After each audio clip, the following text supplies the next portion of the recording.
All right, and we are live. Welcome, guys, to Smartbridge's third live event here hosted on LinkedIn, YouTube, as well as many other platforms. Feel free to like, subscribe, comment any way you can to stay updated with our content. Feel free to do it. Today with us, we have Raj, our CEO. Hey, Raj, how are you? Hi, Corey. Good to see you. Good to see you. Today, we'll be talking with Raj about a few things we're seeing prior to COVID, during COVID, and I guess technology trends we'll see post-COVID. So to kind of, get started with it, Raj, I did have a few questions for you, and I appreciate you taking the time out of your day to speak with me. We'll go ahead and get started with what we saw, I guess, prior to COVID. What were you seeing with our clients, and how has this changed? If you're talking about prior to COVID, things were great. Things were going great for every one of us. I mean, the stock market was doing extremely well. Companies, businesses were doing very well. There's a lot of optimism all around us. And then, boom, March came around, COVID hit us, and it's almost like everybody folded their tails and went into a whole different mode. So, but to answer your question, it was awesome. It was great. And everybody had great hopes for the future. And I would say that, yes, COVID has put a temporary damper, but it's going to be fine. Yeah. So you'd say that this has made a rather large difference, though, in the way, I guess, companies are kind of, putting initiatives on the board for technology needs? Yeah. I mean, I would say, what, COVID has sort of shaken the foundation of really how people think. I mean, in lots of different ways.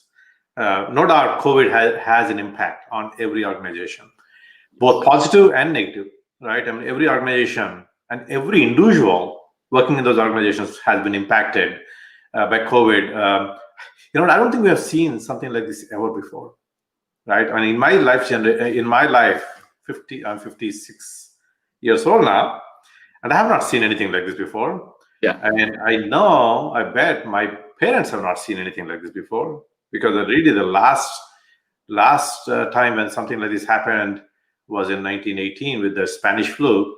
Yep. And since then, yeah, we had few SARS and some of those things, but really the impact of that was not like this. I mean, most people did not even know stuff like that happening. So really, this is a new we're chartering new waters right now, and the fact that people don't know how to deal with this because we've never seen this before. All of a sudden, people were trying to figure out, what do we do now, right? I mean, that's what they're trying to figure out. They were trying to figure out in March or April. Now things are different, but sort of it's a new territory, the uncharted territory. So that's the big difference between the previous months and this time. But when COVID hit, obviously, because people did not know how to react and what to expect with this, most companies have gone into a very cautious mode, I would say, to put it nicely. They stopped all spending immediately because you don't know what the revenue is going to be. You don't know how customers are going to react. You don't know if your customers are going to come back. How quickly will they come back? Will I survive? So all these things kept circling in leadership's head. And the first thing you do is you stop your spending. You reduce the spending. So that impacts not only people like us who serve our clients, and when the client starts to stop spending, it has an impact on us. But one of the biggest expenses in most organizations is people. So layoff of people, a lot of that happened in the second quarter of this year. Things have sort of improved, but that's really what happened at that time. People don't realize, in life, nothing is permanent. Nothing is permanent. Yeah. Everything is temporary. This is not a static world. This is a world in motion. This is life in motion. And if you really use all of the experience across the board over centuries, you will realize that nothing is permanent. Things. Yeah, it's a temporary road hiccup that we had, a temporary challenge that we had, honestly. But it'll pass. It'll pass. We as human beings, we will come out of this, no doubt. And later on, when you look back, it says, yeah, it was a difficult moment. We had some challenges, but we learned from that, and life is back to normal.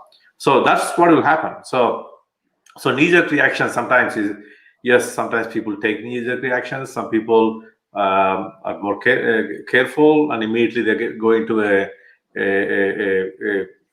tightening mode. Some people think long-term and make small, careful adjustments. So depending on where the individuals were, which organization they were working in, it's a different impact.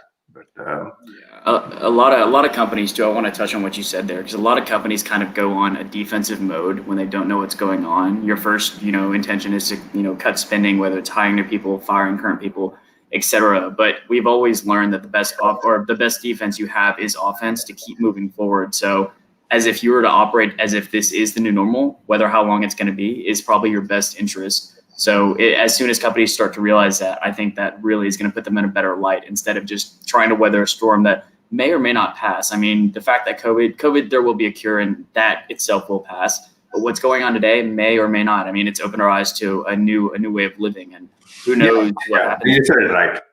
Yeah, and so it's definitely, which I guess that's going to kind of tie me into my next question of what are you thinking in terms of trends? Where do you think, the future of technology lies? Where do you think it's heading?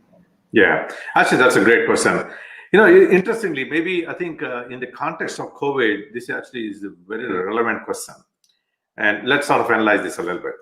Okay. So prior to COVID too, I mean, the last 2 years or so, companies are trying to transform themselves. Mhm. Everybody wants to be like Amazon, right? I mean, you order something from Amazon. From the moment you order something, you know every step of the way. When when the product is shipped, when it's going to arrive, the fact that they just left it at your front door, and you know that they just left it, and you also got a picture of that. You know what? That's the kind of experience that all of us are getting to, and the whole digital transformation that companies were talking about prior to COVID, last 2 years, different companies at different levels of their journey. They've been they've been going after the digital transformation, trying to be like Amazon. You know, I mean, Amazon is a poster child. Not every company can be like that, but they want to use technology to improve their customer experience. Now with COVID, what, like I said, second quarter of this year, everything was put in a stop. But however, forward-thinking companies that were already in that path, that were already digitizing themselves, already had mobile applications and other customer engagement technology, all of a sudden they were able to, in a short period of time, very quickly make a switch to the new model. Because customers are not coming to the store. If you take a restaurant company, for example, a restaurant company here in Texas, Whataburger, Taco Cabana, Taco Bell, and all these kind of companies. When COVID hit, they all had immediate store shutdowns, right? All dining was stopped. Then they had to figure out, what do I do now? And very quickly, they added curbside pickup and delivery to their technology, mobile app or other technology that they have, and integrated themselves with the third-party delivery companies, or their mobile application was quickly modified. And we actually sent some people to our clients to actually modify their technology to be able to enable this new way of doing things. Very quickly, they figured out how to operate in the new normal, and they were able to serve the customers, and customers were coming back, right?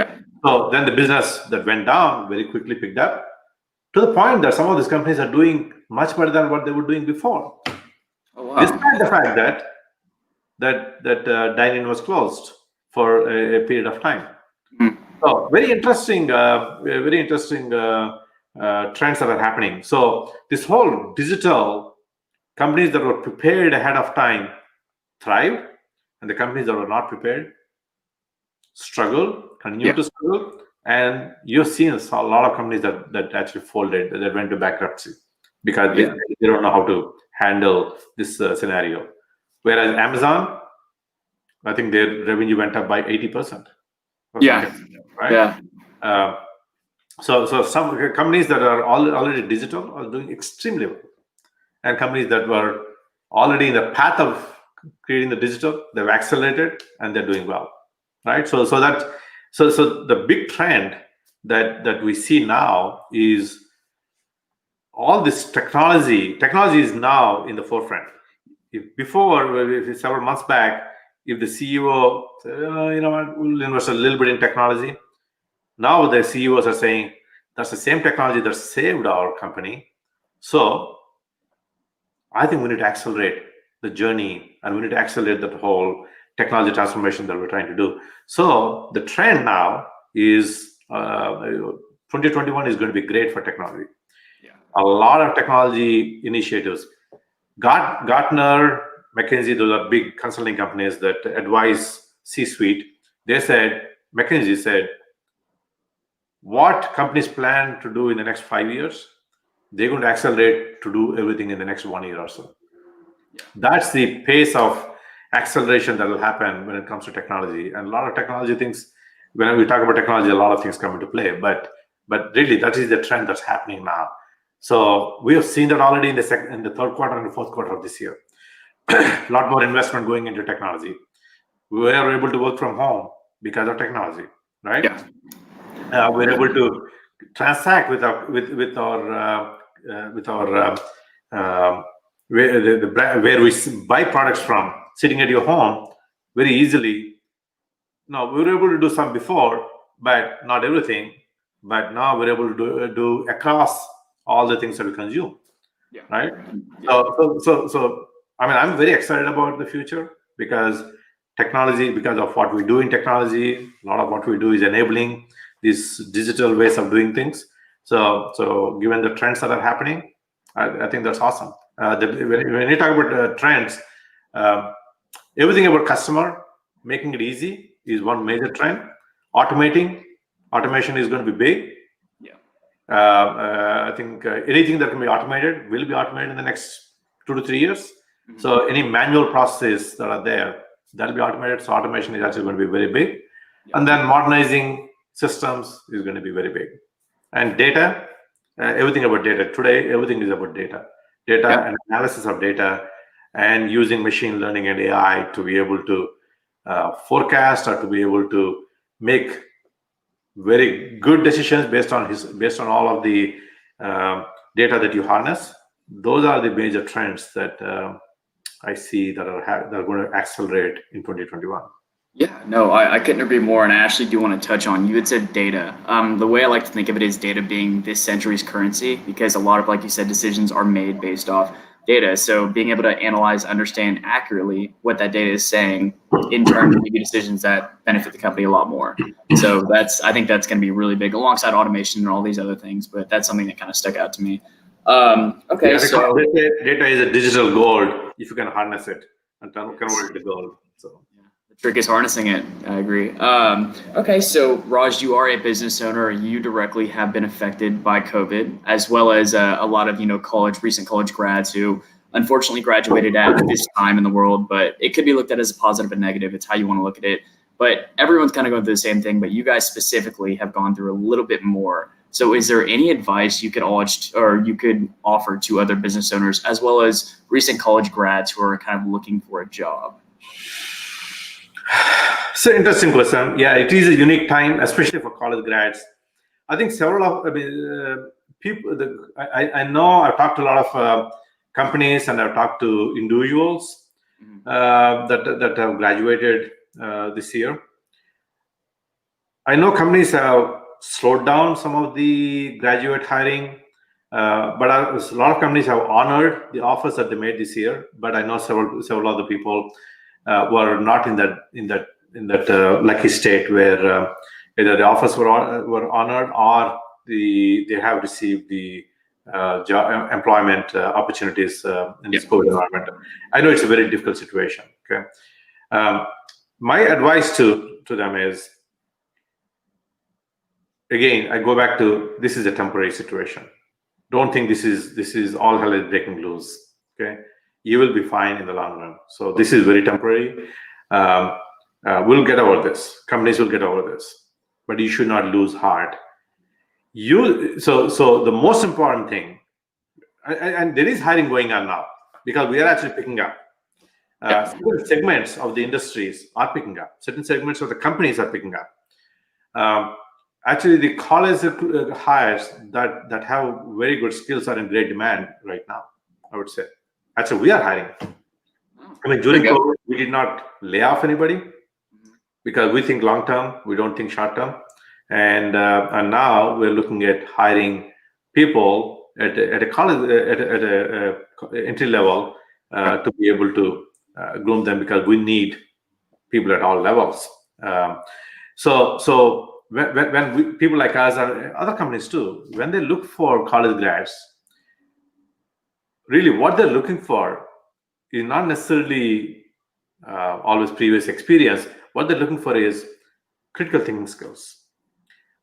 If you apply yourself and you demonstrate that you have critical thinking skills, and you can analyze a problem, you can look at how to solve a problem. You might not know the solution. That's okay. But I know I can go in a structured way to solve the problem, and it may take a little longer to ultimately solve it. But the way I think is what matters for us, and that's what we look at: is how is your brain working? Are you able to think and apply your brain, apply your intelligence in the brain, not necessarily just the brain, because even animals have brains too.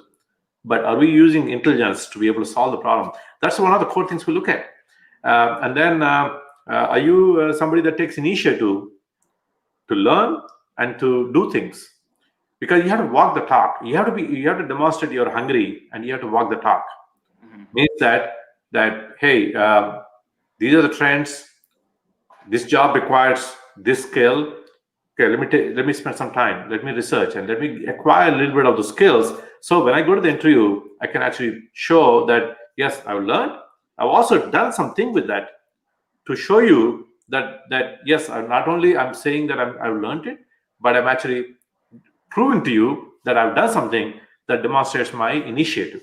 Yeah. Right. That's the kind of quality that we look at. And then of course communication. You got to communicate well. So those are the key things, especially in professional world. This is what I'm talking about. That's what we look at, not necessarily all of your technical skills, right? Yeah. But we want to know that you can perform, and you're going to be a great fit in the organization because you have those basic qualities, right? So when you go for job interviews, when you apply, take it as a project, apply, and make sure that you're demonstrating these things, because that's really what companies want, because they want to hire future leaders who will contribute and grow in the organization. So really, this is a temporary setback, but apply those things and you will be fine. As a matter of fact, we are hiring people with technology expertise. So technology is the other thing that make sure that you have some good technology skills, because today when people hire you, then they want to see that you can embrace technology very quickly because you think that way and you have some of the skills. That's extremely important to get your job fast. Okay, so don't lose hope, is what I would tell the college grads that are still in the job market. Use this and button up, and then go after the field, go after the market, because people are hiring, no doubt. People are hiring at your level. They may be laying off at a higher level to reduce costs, but they are hiring at your level. Yeah, no, right? I agree. And it's a matter of just taking that extra hour a day to just kind of study up. I mean, you could go to Udemy. We actually have courses on Udemy that you could, run through if you want to familiarize yourself with a few things we do. So, and you also said that, tough times don't last forever. That goes, both with good times. They don't last forever. So during those times, it's good that you remain, keep that hunger that you had during the tough times and just remain, on course with what you should be doing. Yeah. So you asked about business owners too, right? I think, was that part of your question about what do you? Yeah, no. So that was it, and then also for business owners as well. Yes. Yeah, business owners, again, I would start with, this is temporary, right? I mean, again, they have to realize that this is temporary, and if they hang in there, they'll come out of this and they will then thrive. It creates opportunities. Times like this creates opportunities for people. You just need to be thinking ahead and thinking creatively. Because frankly, you can come up with some new products and new solutions in times like this, if you are able to apply the critical thinking. And most business people will have the critical thinking. You just need to apply yourself. The other thing I would say is, take care of your employees. Times like this, it's really people are generally in our, at least what we do in professional services, people are the assets. If there are no people, then you have no company, right? So it's very, very important to make sure that we recognize that, we show empathy to our people, and all parties have to succeed together. So employees and the business owners, everybody are in it together. So I would say take care of your employees. Just like how we thought long term, and we did not fire anybody. Yeah, people had to make temporary sacrifices on the compensation, but they did this because they wanted to help their colleagues and their company. That way, you avoid layoffs. Yeah. Right. So we did that, and we came out of that. If you think strategically, if you think long term, then you'll come out of that. Right. That's the second thing I would say: taking care of employees, and then the most important thing is the customer. It's the customer that's actually giving you the money. So you got to take care of the customer and deliver an exceptional experience for customer. Yeah. Right. That's what customers want. They want to work with businesses that gives them exceptional experience. That makes it very hard for them to leave and go to some other competitor. Yeah. Okay. That exceptional experience is very important. I'll give you a simple example. Then you can transcend some of the cost factors and other things.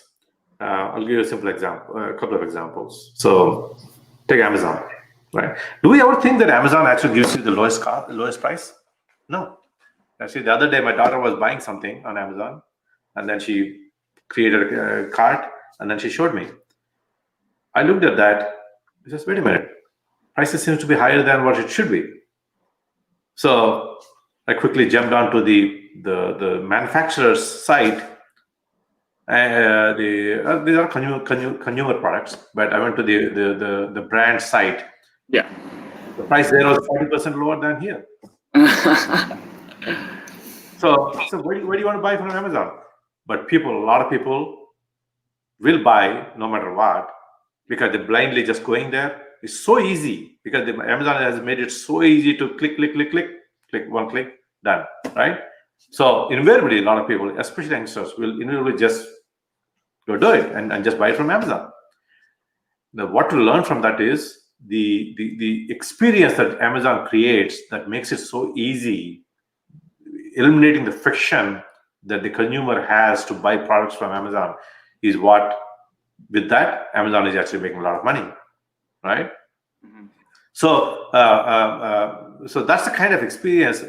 I'm not saying you're Amazon, but it's all about the customer, and make sure that you're connecting with the customer, deliver that experience, and be flexible with them, right? And don't be hard-nosed with the customers, because customers may be having a difficult time. I'll give you another example. I'm a board member in one of the charity organizations that I'm part of. The temple is an Indian temple, and the pest control guy all of a sudden 3 months back said, we have to increase your price. Wait a minute. The religious organization, their donations are down because of COVID. Nobody's going, right? Donations are down, but yet a service provider wants to raise the price.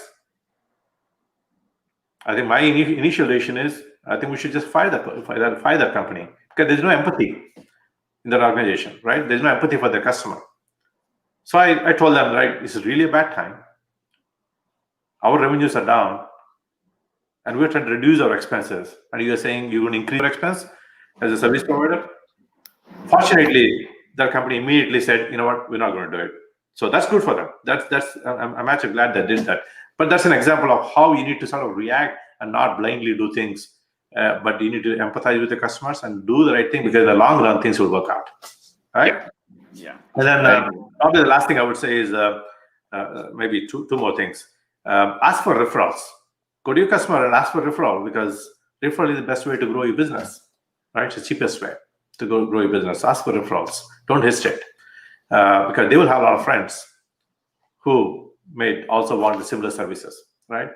And then the last thing I would say is digital. Depending on what business you are in, look at digitizing. So as a smaller business, it's a little bit harder to create that capability, but you have to do it because your customers are expecting their service providers or your suppliers to be digitally savvy, digitally enabled, because the big companies are all getting mature in the digital world, and they expect their service providers and suppliers to do the same. So I would say, don't sit back. Look at how to digitize your things, because it's actually not that difficult in today's world, because there are a lot of tools available. Right? You just need to sort of invest a little bit, make your services digital. So because that's also required for this COVID contactless operation, right? So that's the other thing that I would say. Okay. Yeah, no, I agree. I mean, it all starts with the buyer, whether it's a product or a service-oriented business. I mean, they're the reason you're in business. So just keep them happy, make it seamless.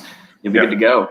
Okay. All right. So I appreciate it. I did have one more question for you before we let you go here, because I know you probably got things to do.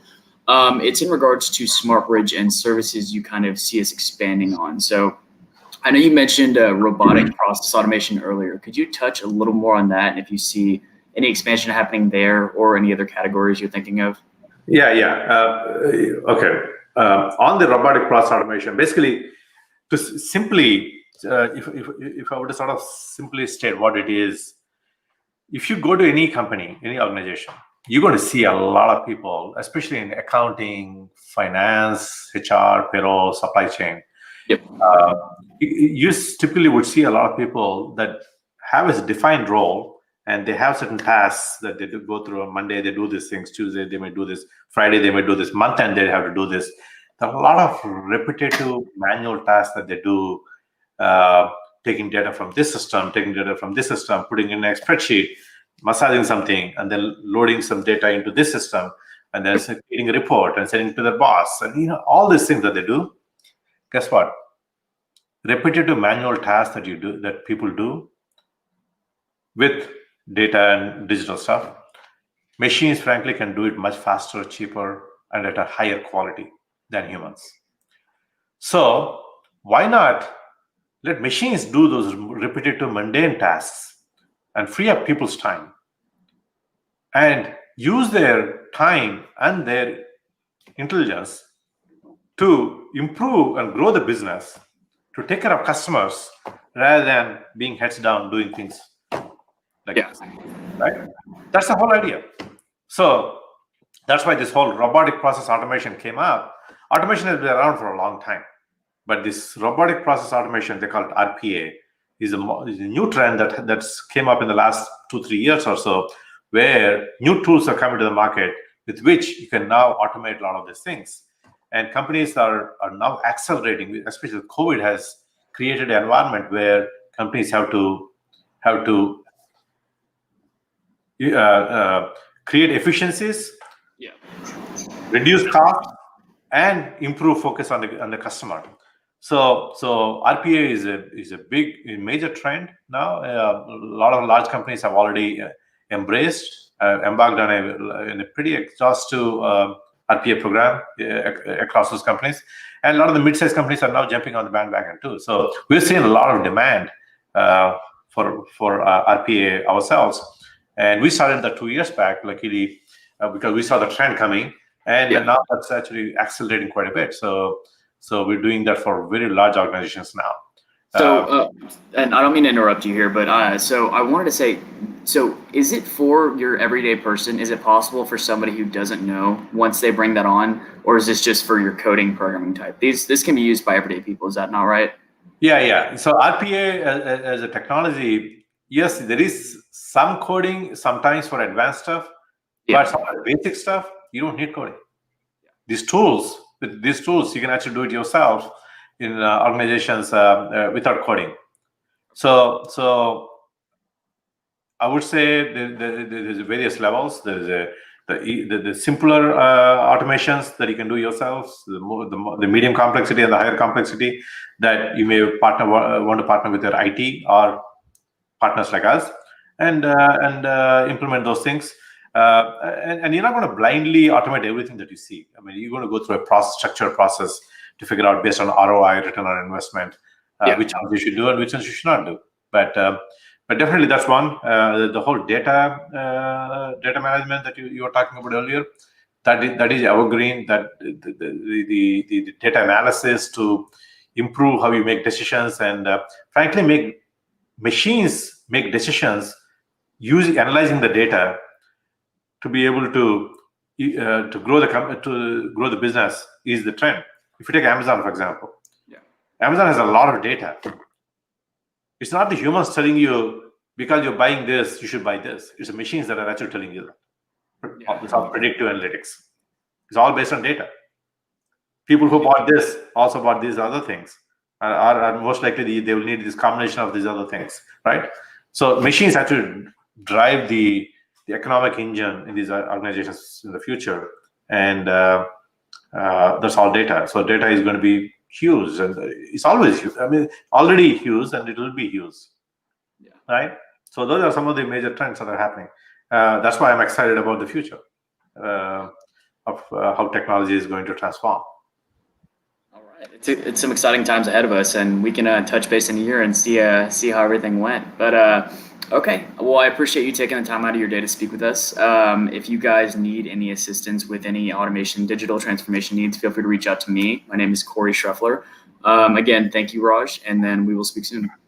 Yeah, thank you very much, and I wish everybody all the best, especially college graduates. Wish you best, and definitely reach out in case you need any advice. And we are hiring too. Yeah, feel free to get with me, guys. If you are interested in a Java Smartbridge, just let me know, and then we can discuss offline. All right, very good. Thanks. Thank you.